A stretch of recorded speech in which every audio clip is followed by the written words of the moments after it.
Welcome to Telugu tech tech. నేను కార్తిక్, మే tech మిత్రుడు. So friends, ఈరోజు వీడియోలో మనం డేటా ఎంట్రీ అండ్ ఫార్మాటింగ్ దీని గురించి చూద్దాం. ముందుగా ఈ హోమ్ ట్యాబ్ గురించి మనం చూద్దాం అనమాట. సో ఫ్రెండ్స్, ఇక్కడ మీకు ఒక ఆప్షన్ కనిపిస్తుంది చూసారా, ఆటో సేవ్ అని. ఇక్కడ ఫైల్లో ఏంటి చేంజెస్ అనేది చేస్తారో ఆటోమేటిక్గా సేవ్ అయిపోతుంది అనమాట. సో ఈ ఆటో సేవ్ అనే ఆప్షన్ ఎనేబుల్ చేసుకోవచ్చు. లేదంటే ఇక్కడ సేవ్ అనే ఆప్షన్ ఉంది చూసారా, సేవ్ అని కొడితే ఆటోమేటిక్గా సేవ్ అయిపోతుంది. ఓకే, సో ఇది బేసిక్ థింగ్. సో ముందుగా మన ఈ హోమ్ ట్యాబ్ గురించి ఈరోజు వీడియోలో మనం తెలుసుకుందాం. సో ముందుగా ఫ్రెండ్స్, మీ అందరికీ తెలిసిందే ఇదంతా సెల్స్. సో ఇప్పుడు నేను ఇక్కడ కొన్ని ఆప్షన్స్ కనిపిస్తున్నాయి చూసారా, కట్ అని, కాపీ అని, ఫార్మాట్ పెయింటర్ అని. ఫ్రెండ్స్, ఇప్పుడు మనం నెట్ నుంచి కానీ ఏదైనా ఇమేజ్ కానీ ఏదైనా ఇక్కడ మన ఎక్సెల్ ఫైల్లో పెట్టాలనుకోండి, సింపుల్గా అది కాపీ పేస్ట్ కూడా చేసుకోవచ్చు అనమాట. సో ఈ ఆప్షన్స్ అవి. లేదంటే ఇక్కడ సింపుల్గా వన్ అని నేను ప్రెస్ చేశాను. ఇప్పుడు నేను ఇవన్నీ కాపీ చేసి ఇక్కడ నేను పేస్ట్ చేసుకోవచ్చు. అలా ఈ కాపీ పేస్ట్ అనే ఆప్షన్స్ అందుకు పనికి వస్తాయి అన్నమాట. ఓకే, ఇక్కడ మీరు చూసారా, ఇదేంటంటే ఫాంట్ అనమాట. అండ్ అలాగే ఇది సైజ్. ఫర్ ఎగ్జాంపుల్ ఇక్కడ నేను రాస్తున్నాను చూడండి, తెలుగు టెక్ అని నేను ఇక్కడ రాశాను. సో ఇది నేను ఇక్కడ రాశాను. ఇప్పుడు నేను ఇక్కడ ఇంకోటి ఏదైనా రాస్తాను, లైక్ నంబర్స్ అని నేను ఇక్కడ రాశాను అనుకోండి. ఓకే, సో ఇప్పుడు ఇది ఒక ఫాంట్లో కనిపిస్తుంది కదా. ఇప్పుడు ఇలా మీరు డ్రాగ్ చేశారు అనుకోండి, ఈ విధంగా కొంచెం ఈ కాలం అనేది కొంచెం ఇలా పక్క జరుగుతుంది, నీట్గా కనిపిస్తుంది అనమాట. సో ఇప్పుడు నేను సెలెక్ట్ చేశాను. ఈ ఫాంట్ అనేది ఉంది కదా, ఈ ఫాంట్ కాకుండా నేను ఇంకో ఫాంట్ ఏదైనా కావాలనుకోండి, ఫర్ ఎగ్జాంపుల్ ఇది కావాలనుకోండి, ఈ విధంగా మనం సెట్ చేసుకోవచ్చు అనమాట. ఓకే, సో ఇది అందుకు పనికి వస్తుంది. అండ్ అలాగే దీన్ని కూడా ఈ విధంగా నేను సెలెక్ట్ చేశాను.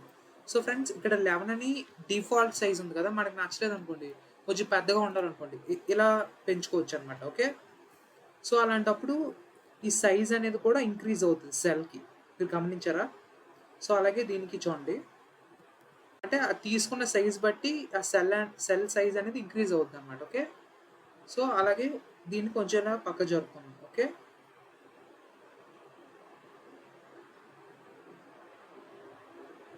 సో ఈ విధంగా అనమాట. ఓకే, సో ఇవి ఫాంట్స్, అలాగే ఆ సైజ్ అనమాట. ఇప్పుడు ఫర్ ఎగ్జాంపుల్ నేను దీన్ని కొట్టాను, ఇప్పుడు బోల్ట్లో కావాలనుకోండి, బోల్ట్ అని నేను పెట్టుకుంటాం. ఇటాలియన్లో కావాలనుకోండి, ఇలాగా దాని కింద అండర్లైన్ నాకు కావాలనుకోండి, ఈ విధంగా మనం సెట్ చేసుకుంటాం. ఓకే, సో ఇవి వాటి ఆప్షన్స్ అనమాట. అండ్ ఇక్కడ మీరు చూస్తే ఇవన్నీ బార్డర్స్ అనమాట. ఓకే, ఫర్ ఎగ్జాంపుల్ నేను ఫ్రెండ్స్ ఇప్పుడు ఈ రెండింటిని సెలెక్ట్ చేసి ఇక్కడికి వెళ్ళి బాటమ్ బార్డర్ అని కొట్టామనుకోండి, కిందన ఒక లైన్ వచ్చింది చూసారా, ఇది దీనివల్ల యూజ్ అనమాట. ఓకే, సో ఈ ఆప్షన్ అది.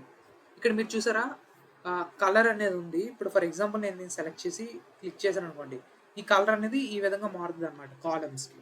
ఓకే, అలాగే దీనికి కూడా ఈ విధంగా ఇంకా ఎలా నచ్చితే అలాగా. అలాగే టెక్స్ట్ అనేది ఉంది కదా, దానికి కలర్ మార్చాలనుకుంటే ఈ విధంగా మార్చచ్చు అనమాట. అలాగే మీరు క్లిక్ చేసి అనుకోండి, డిఫరెంట్ కలర్స్ అనేవి మనకు వస్తూ ఉంటాయి. ఓకే, సో అలాగే దీనికి కూడా ఇప్పుడు మీరు క్లిక్ చేస్తే ఈ కలర్స్ అనేవి డిఫరెంట్ వస్తూ ఉంటాయి. ఓకే, సో ఇవి వాటి ఆప్షన్స్ అనమాట. ఇప్పుడు ఫర్ ఎగ్జాంపుల్ ఇది దేనికి అనుకోండి, అంటే అది ఏ విధంగా అరేంజ్ అయ్యి ఉండాలన్నమాట, అంటే సెంటర్లో ఉండాలా, రైట్కి ఉండాలా, లెఫ్ట్కి ఉండాలా అనేది ఇక్కడ మనం డిస్ప్లే చేస్తాం అనమాట. సో ఈ ఆప్షన్స్ అనేవి మీరు ఇక్కడ అన్ని చూసుకుంటే మనకు పవర్ పాయింట్ లాగే ఉంటుంది. అంటే హోమ్ అని, ఇన్సెట్ అని కొన్ని సిమిలర్గా ఉంటాయి, కానీ వర్కింగ్ అనేది కొంచెం డిఫరెంట్ ఉంటుంది అనమాట. ఎందుకంటే ఇది ఎక్సెల్ కాబట్టి ఏ సాఫ్ట్వేర్కి ఆ సాఫ్ట్వేర్ డిఫరెంట్. సో అలాగే ఈ ఆప్షన్స్ అనేవి దానికి వాడుతూ ఉంటాం అనమాట. అండ్ ఇక్కడ మీరు చూస్తే ఓరియంటేషన్, ఫర్ ఎగ్జాంపుల్ నేను ఇది స్ట్రైట్గా ఉంది కదా, ఇప్పుడు నేను దీన్ని ఇలా కొట్టాను అనుకోండి, ఈ విధంగా కనిపిస్తుంది. సో ఎలా కావాలంటే అలా కనిపించడానికి మనం ఇది వాడుతాం అనమాట. ఓకే, సో అది మీరు గుర్తుపెట్టుకోండి. అండ్ అలాగే ఇక్కడ మీరు చూసారా, వ్రాప్ టెక్స్ట్ అని ఉంది. ఇప్పుడు ఇది ఉంది చూసారా, ఇప్పుడు నేను ఇందాక నేను మీకు చూపించాను, ఇది ఇలా తెచ్చాను కదా. సో అలా కాకుండా ఇప్పుడు నేను ఇది ఎలా పెట్టాను అనుకోండి, ఫర్ ఎగ్జాంపుల్ ఇది నాకు క్లియర్గా కనపడేది, ఓన్లీ ఇంత సైజులోనే నాకు కావాలి కాలం. సో నాకు ఇది మొత్తం డిస్ప్లే అవ్వాలనుకోండి, ఇప్పుడు దీన్ని సెలెక్ట్ చేస్తాను ఈ సెల్ని, వ్రాప్ టెక్స్ట్ అని కూడా అనుకోండి, మొత్తం ఈ విధంగా కనబడుతుంది. అండ్ అలాగే సెల్ హైట్ అనేది కూడా ఇంక్రీజ్ అవుతుంది అనమాట. ఓకే, అండ్ అలాగే మీకు ఇక్కడ మెర్జ్ అండ్ సెంటర్ అని ఉంది చూసారా. ఇప్పుడు నేను దీన్ని బ్యాక్ టు నార్మల్ తెస్తున్నాను. సో ఇప్పుడు చూడండి,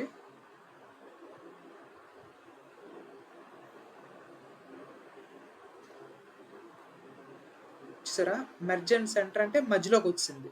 అండ్ అలాగే దీనికి సెలెక్ట్ చేసి దీన్ని కొట్టారు అనమాట, మధ్యలోకి వస్తుంది అనమాట. ఓకే, సో ఆ విధంగా మనం దీన్ని సెట్ చేయొచ్చు అనమాట. ఓకే, అండ్ ఇవి వాటి ఆప్షన్స్ ఫ్రెండ్స్. ఇప్పుడు ఇవన్నీ అలైన్మెంట్ అనమాట. ఇది ఫాంట్, ఇది క్లిప్ బోర్డ్ ఫ్రెండ్స్. ఇప్పుడు నంబర్కి వెళ్దాం ఫ్రెండ్స్. నంబర్కి వెళ్ళే ముందు ఒక చిన్న రిక్వెస్ట్, ఛానల్ని సబ్స్క్రైబ్ చేసుకొని పక్కనున్న బెల్ ఐకాన్ని యాక్టివేట్ చేసుకుంటే నేను కొత్త వీడియోస్ ఏం చేసినా మీకు నోటిఫికేషన్ రూపంలో వస్తుంది.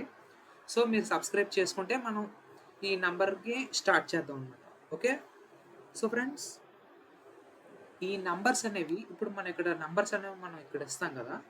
సో నంబర్స్తో మనం ఆపరేషన్స్ అనేవి కూడా చేస్తాం అనమాట. సో ఇప్పుడు ఇక్కడ జనరల్ అని ఉంది. ఇప్పుడు దీన్ని మీరు క్లిక్ చేశారు అనుకోండి, ఇక్కడ నంబర్ ఉంది, కరెన్సీ ఉంది, అకౌంటింగ్ ఉంది, డేట్స్ ఉన్నాయి, అలాగే time, percentage, fraction, scientific calculations కానీ ఏదైనా, అలాగే టెక్స్ట్. ఇంకా మోర్ కొడితే ఇంకా మోర్ ఫార్మాట్స్ అనేవి వస్తాయి ఫ్రెండ్స్. ఎక్సెల్ అనేది చాలామంది చాలా డిఫరెంట్ పర్పసెస్ కోసం వాడుతుంటారు. కొంతమంది డేటా అనాలిసిస్ వాడతారు, ఇంకొంతమంది ప్రిడిక్షన్కి, అలాగే ఇంకొంతమంది మీరేమో కరెన్సీ వాడుకోవచ్చు, ఇంకొంతమంది అకౌంటింగ్తో సంబంధించినవి ఉంటాయి, ఇంకొంతమంది ఏంటంటే ఆ ప్రతి డేట్తో ఎంతమంది కొన్నారు, ఆ రోజులో ఎంతమంది కొన్నారు, అలా డిఫరెంట్. సో అన్నిటికీ ఇక్కడ ఆప్షన్స్ అనేవి మనకు ఉంటాయి అన్నమాట. ఓకే, సో ఇక్కడ జనరల్ అని నేను సెలెక్ట్ చేసి పెట్టుకున్నాను. అంటే బై డిఫాల్ట్ జనరల్ అనే ఉంటుంది, మీకు ఏ విధంగా కావాలంటే ఆ విధంగా మీరు ఇక్కడ సెలెక్ట్ చేసి దాని ప్రకారం మీరు చేయొచ్చు అనమాట. ఇక్కడ మీరు చూసారా, అకౌంటింగ్ నెంబర్ ఫార్మాట్ ఇందాక నేను చూపించినట్టు ఇక్కడ చూడండి, ఇండియా అనేది ఉంది, మనదేంటి రూపీ, అండ్ అలాగే ఇక్కడ యుఎస్ డాలర్స్, అలాగే యూరో, యునైటెడ్ కింగ్డమ్, అలాగే ఇక్కడ యూరో అని ఉంది చూసారా, అలాగే యాన్, ఇది చైనీస్, అలాగే ఏ దేశం సంబంధించిన ఆ దేశం కరెన్సీ అనమాట. ఇప్పుడు మన ఇండియా కాబట్టి రూపీ అని దీని మీద క్లిక్ చేయాలన్నమాట. ఓకే, అలా క్లిక్ చేస్తే రూపీస్లో మనకు ప్రతిదీ కనిపిస్తుంది అనమాట. సో ఫర్ ఎగ్జాంపుల్ ఆ యునైటెడ్ స్టేట్స్ అనుకోండి, అక్కడ డాలర్ సెలెక్ట్ చేస్తాం అనమాట. ఇది దానివల్ల అడ్వాంటేజ్. అండ్ అలాగే ఇక్కడ పర్సంటేజ్ ఉంది, పర్సంటేజ్ స్టైల్ కొడితే ఆ పర్సంటేజ్ని మనం చేయొచ్చు అనమాట. ఓకే, అంటే కొన్ని నెంబర్స్కి పర్సంటేజ్ అనేది ఉంటుంది కదా, సో ఆ ప్రకారం. ఓకే, ఫర్ ఎగ్జాంపుల్ ఇక్కడ నేను ఏదైనా రాస్తాను చూడండి, 45% చూసారు అలాగ వచ్చిందా. దీన్ని ఎనేబుల్ చేయగానే ఆ విధంగా కనిపిస్తుంది అనమాట. ఓకే, నేను దీన్ని డిలీట్ చేసేస్తున్నాను. అండ్ అలాగే ఇప్పుడు నేను ఇక్కడ ఇప్పుడు ఫర్ ఎగ్జాంపుల్ మీకు లైవ్లో చూపించాలంటే ఇప్పుడు చూడండి, ఇప్పుడు నేను రాస్తున్నాను 122 అని నేను ఇక్కడ రాశాను. నాకు ఇది ఈ విధంగా వద్దు. సో ఇప్పుడు ఏం చేస్తున్నానంటే నాకు అది పర్సంటేజ్ కాదు, జనరల్. సో 122 అని వచ్చింది. ఇప్పుడు నేను ఏం చేస్తున్నాను, దాన్ని అకౌంటింగ్ నాకు కావాలి చూడండి, 122.00 ఈ విధంగా కనబడాలి. అండ్ అలాగే డేట్ ఫార్మాట్ అనుకోండి, డేట్ ఫార్మాట్ ఇచ్చుకోవచ్చు. సో అలాగా based on hour requirement. Okay, and అలాగే మీరు ఇక్కడ చూసారా, ఇది డెసిమల్ అన్నమాట. ఇప్పుడు 122 ఉంది అన్న నాకు అలా కాదు, ఇప్పుడు 122.0 కావాలనుకోండి, దీన్ని క్లిక్ చేస్తే 122.0 వస్తుంది. అలాగే ఇంకోటి క్లిక్ చేశాను అనుకో, ఇంకొక డెసిమల్ యాడ్ అవుతుంది, అలాగే ఇంకోటి, అది దీనివల్ల అడ్వాంటేజ్. ఇప్పుడు దీని కొట్టే అనుకోండి, డిక్రీజ్ డెసిమల్ అనమాట. ఓకే, సో ఆ విధంగా అనమాట ఇది. ఓకే, ఈ నంబర్స్ అనేవి దానికి పనికి వస్తాయి అనమాట. ఓకే.